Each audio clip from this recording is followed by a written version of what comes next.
야곱의 인생에 대한 이야기를 읽다 보면 가지 많은 나무에 바람잘 날이 없다는 속담이 떠오릅니다.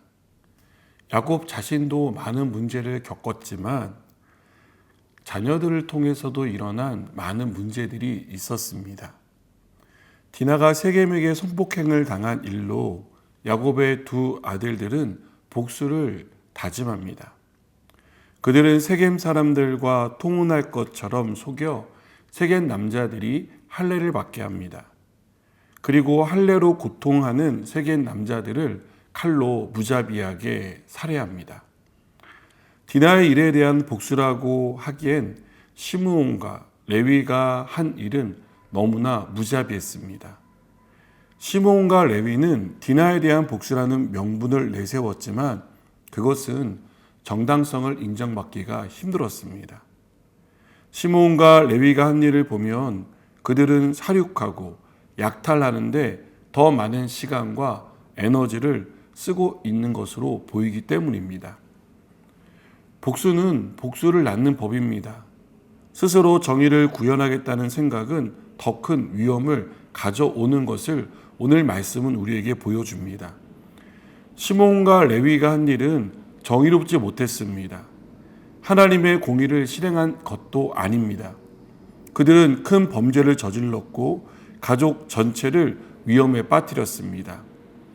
야곱은 시므온과 레위에게 너희가 내게 화를 끼쳐 나로 하여금 이 땅의 주민 곧 가나안 족속과 브리스 족속에게 악취를 내게 했다고 말합니다. 두 사람의 정의롭지 못한 행동은 주변 민족들의 화를 자극했습니다. 세겜 족속에게 한 일로 인해 소수에 불과한 야곱의 가족은 몰살당한 위기에 처한 것입니다. 가지 많은 나무에 바람잘 날이 없다고 하지만 이 일은 야곱을 무척 당황하게 했을 겁니다. 디나에게 일어난 일도 충격이었는데 두 아들이 행한 일은 치기 어린 행동이라고 하기에는 너무나 끔찍했기 때문입니다. 이때 야곱이 할 수 있는 일은 무엇이었을까요? 어떻게 이 상황을 수습할 수 있을까요? 이 일에 대해 야곱이 할 수 있는 일은 없습니다. 야곱이 변명을 하고 핑계를 댄다고 해도 아무도 그들이 행한 일에 대해서 이해하지 못할 겁니다. 우리도 바람잘날 없는 일들이 일어날 때 할 수 있는 일이 없음을 보게 됩니다.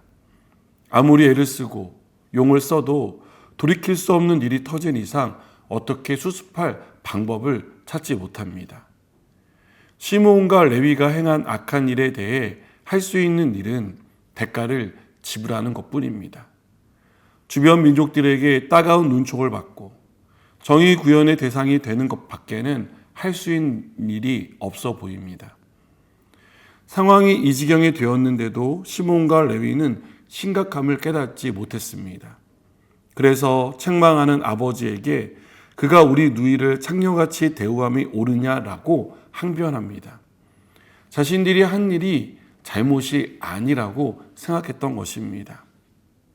이런 자녀들을 어떻게 바로 잡을 수 있겠습니까?